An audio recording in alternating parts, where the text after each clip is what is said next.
Hello, welcome to Some Dude's Kitchen. I'm just some dude.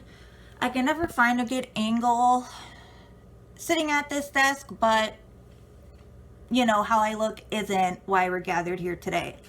So, the first thing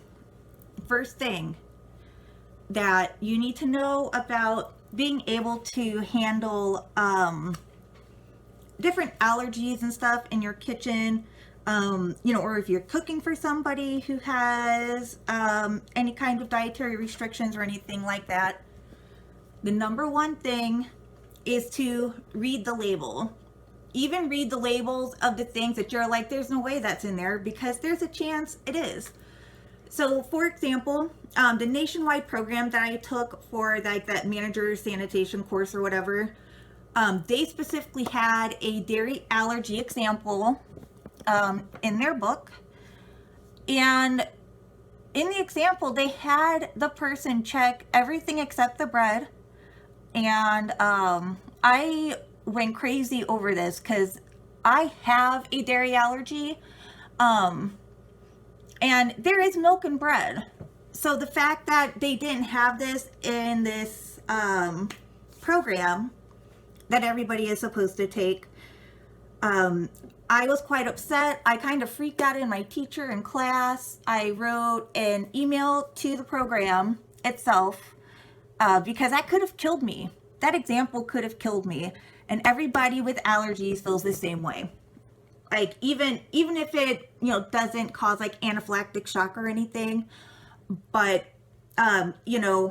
being sick out of both ends, nasally, like your eyes, crying, all the other allergic symptoms are still no fun.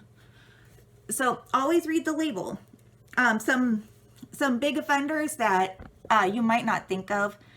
So let's say, for example, you're cooking for somebody with a dairy allergy like me, right?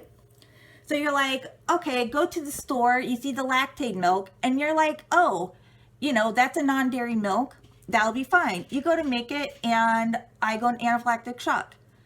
Because you didn't read the label, Lactaid, which is one of the bigger known brands, is good for lactose intolerance, but it still has the milk protein in the milk, which is what I react to. Another example, hi Selwyn. Another example is processed meats. So if you get like brats or meatballs or anything like that you don't make yourself, chances are the binder in it is going to be whey and gluten. Two things you wouldn't think would have it in it that you would say is safe for somebody, and then it's not. And then another good example is that zero sugar sweetener, some of them contain nuts. Like that's one I didn't even think of, and that's one that actually got pointed out to me in one of my allergy groups I'm in by somebody with a nut allergy. Because we were talking about, I don't even remember now, like the surprise allergy and something. And then she brought that up as hers. So I'm still learning constantly because I like to be a book of knowledge. But the main point is read the labels. Like I have found milk and gluten and nuts and tater tots even. So yes, number one rule. Read the label.